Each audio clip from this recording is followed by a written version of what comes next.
We want to hear from you, Mariana Branco.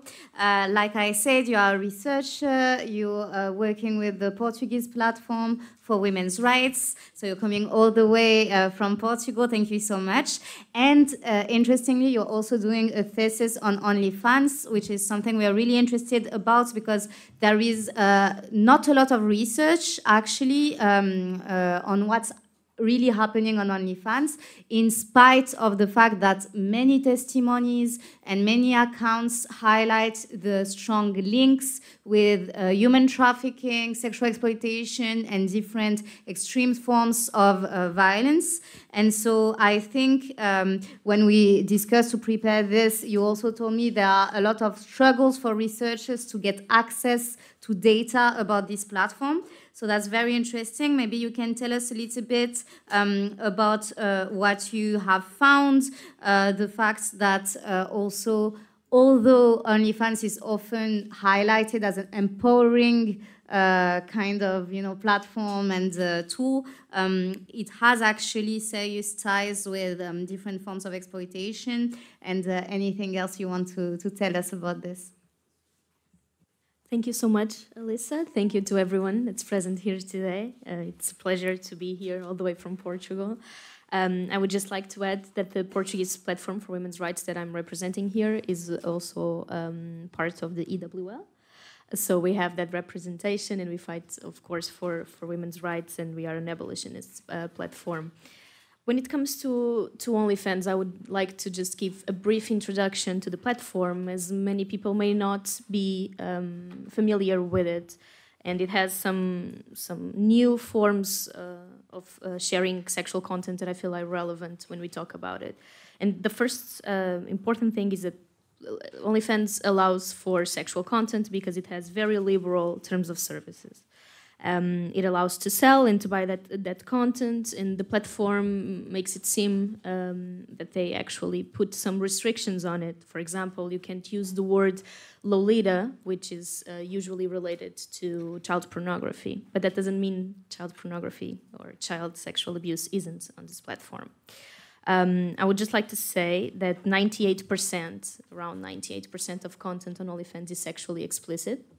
And even though this platform tries to make it seem like not all content from it is sexually explicit, that's not the fact. We know that 98% of it really is.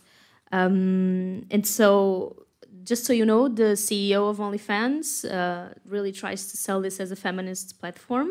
She says she's a feminist herself. Her name is Kelly Blair. You can check her out.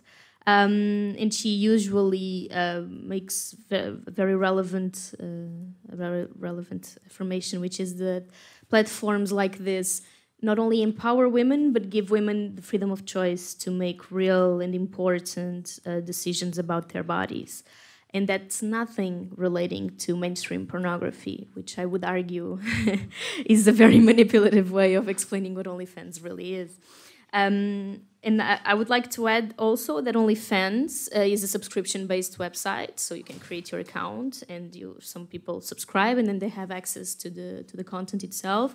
And OnlyFans keeps 20% of every subscription, and the remainder 80% are stay with the content creator. So we can actually debate if this is a pimp's cut or not. Some feminists would argue that it is, and so do I. The subscriptions can vary greatly. It can go from $4.99 to $59.99 every month. And there's a lot of bundles and deals that can happen on OnlyFans, like 50% off a 6-month subscription is usually what happens when you're trying to engage with subscribers. This platform really works differently from other mainstream pornography websites because it has some specific ways to subscribe and some specific ways to interact with the platform once you're subscribed. And I would like to mention just 4 of them. The first one is the possibility to text creators. So once you subscribe, you can interact with the person you've subscribed to. And this possibility basically creates the illusion of intimacy. You can chat about your daily life or your sexual preferences, or anything else really, because the person that you're subscribing to has to create this intimacy to keep you subscribing every month. Then you have the paper strip. Paper strip is a new form in which the creator does a live video, and as tips come in during the live video, they will keep stripping their clothes off, and that keeps people engaged. And it's usually publicized on other social media platforms. Like, I'm going to be doing a paper strip on this day, please log in, and then people and subscribers can pay to see that. There's also pay-per-view, in which people must pay extra after subscribing to access to some content that's exclusive and usually more sexually explicit and more violent. So you have the subscription for $4.99, and then there's some pictures or some videos that have other value extra that you can pay to see, and it's usually very, very explicit. I remember there was a girl from OnlyFans that used this pay-per-view way of advertising her content, and her content was she pretending to be raped in a garage. So this is the kind of things that you pay extra to see, and she made a lot of money from it. And then you have the requests, which usually is the biggest form of revenue that comes from OnlyFans. Content creators basically receive requests from people who subscribe due to the possibility to text them. And these requests that are received through direct messages are usually the most dehumanizing possible that you can imagine. I've heard from one girl that said she had to perform, and I purposely use had because this is not a choice that she made. She had to pay the bills by the end of the month, and she had to perform a set of pictures in which she was masturbating with a dildo, pretending to be a little girl, and this made her basically what she needed to pay the bills that month. So just so you're informed of OnlyFans and these four types of ways that you can interact with the platform. I would also like to address, relating to the question itself, three things. The sex trafficking that's prevalent on OnlyFans isn't something new. BBC in 2021 made a big research about the sex trafficking, and it was already prevalent in the UK.